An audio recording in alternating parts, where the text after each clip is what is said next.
Welcome everybody to Command Combat Battle Reports. Today we've got a World War II battle using Memoir 44. This is part of the North Africa campaign, pitting the Desert Rats against the Italians and Germans.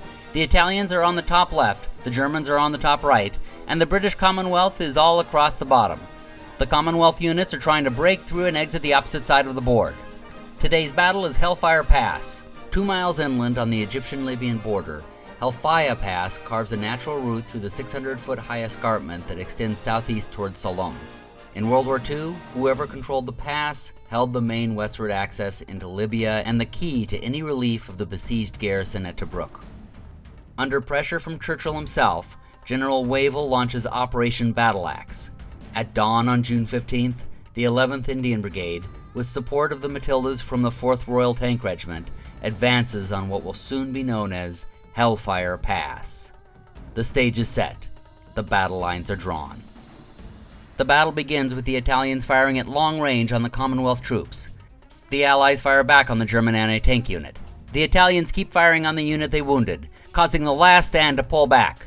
The Commonwealth pushes forward on their right, with the infantry working away at the barbed wire. The defending Germans open fire and cause one unit to pull back with minor casualties. The Commonwealth presses their attack on the right, and is repulsed again with one stand remaining. Being Anzac, they were able to fire back, but did not get a hit. Next to them, the tanks opened up, but did not get a hit. But at the other end, they took some casualties. And at the very far end, the Italians do some more damage. So far, the defense is holding. That's when the 4th Armored Division push forward and pressure the German panzers off the ridge. The Germans fire back and take out one of their Crusaders, but the British tanks press forward, assaulting the trenches on the ridge. Pressing their attack, they continue to take down the infantry and push back the tanks. The infantry on the far left, meanwhile, rushes the barbed wire in front of the Italians. The Axis forces defend all along their front, repulsing the tanks on their left and center and taking out troops on their far right. The Commonwealth infantry is ordered to move out, and they advance along the minefield, losing a lot of men to the mines. The Germans defend along the front, but the Commonwealth finally breaks through on the far right. On the far left, the Italians again repulse the infantry, then entirely wipe out a unit.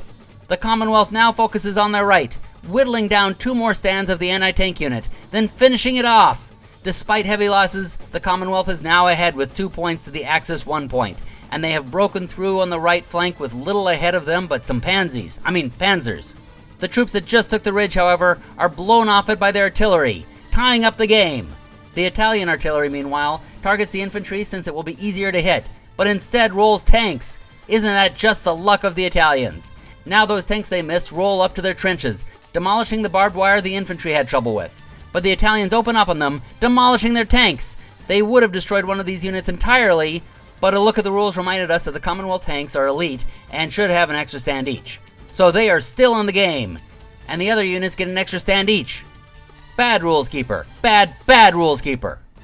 So the tanks decide to break through on the far left and make a break for the pass. The Italian anti-tanks say not so fast and push one of the units back. Then the artillery takes the unit out, and they shoot up the infantry. The surviving tanks make a run for it, and so does the infantry. But the Italians say not so fast and shoot up the infantry, then shoot them off the ridge. That leaves the Axis with only 1 more point to win the game. The Commonwealth needs to get on the board, so their tanks rush the exit, giving them 3 points. Just 3 more to go.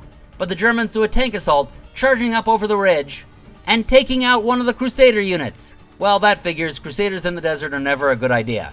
So, that ends the game with an Axis victory. The Germans and Italians come out with 6 points, the Commonwealth comes out with 3. Well, that was intense. We hope you enjoyed it. Be sure to subscribe to see more, and we'll see you at the next battle. Happy gaming, everybody!